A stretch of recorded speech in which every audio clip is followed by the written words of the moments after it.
VTV news સાથે હું છું વૈભવી। સમાચારની શરૂઆત મહત્વપૂર્ણ સમાચારથી કરીએ તો અમદાવાદના કુબેરનગરમાં અસામાજિક તત્વો બેફામ બન્યા છે। પાર્કિંગ મુદ્દે આરોપી અનિલ તેલુગુએ આતંક મચાવ્યો।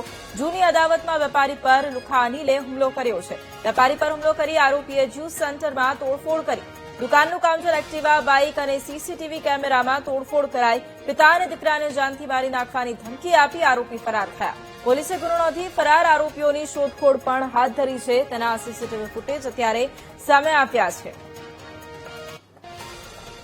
અને આ મુદ્દે સંવાદદાતા અનિતા ફોન લાઈન પર છે। અનિતા, અમદાવાદના કુબેરનગરમાં પાર્કિંગ મુદ્દે અનિલ તેલુગુ નામના આરોપીએ આતંક મચાવ્યો હતો। અત્યારે શું કાર્યવાહી?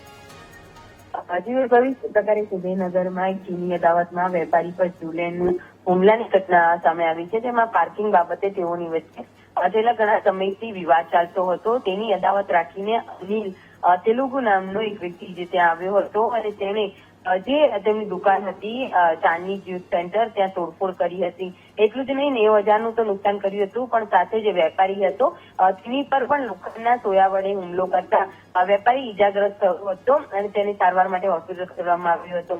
આ સાથે આરોપીઓ જે દુકાનના કાઉન્ટર, એક્ટિવા અને જે કેટીએમ બાઇક જે આવેલું છે તેમાં તોડફોડ કરતા સીસીટીવી કેમેરામાં પણ કેદ થયો હતો। સાથે જે પિતા પુત્રની જાનથી મારી નાખવાની જે ધમકી આપ્યા બાદ જે આરોપી હતો તે ફરાર થઈ ગયો હતો, જેને લઈને હાલ તો સદાનગર પોલીસે ગુનો દાખલ કર્યો છે અને જે આરોપીઓ છે તેની શોધખોળ શરૂ કરવામાં આવી છે। જી બિલકુલ, આભાર અનિતા તમામ જાણકારી માટે।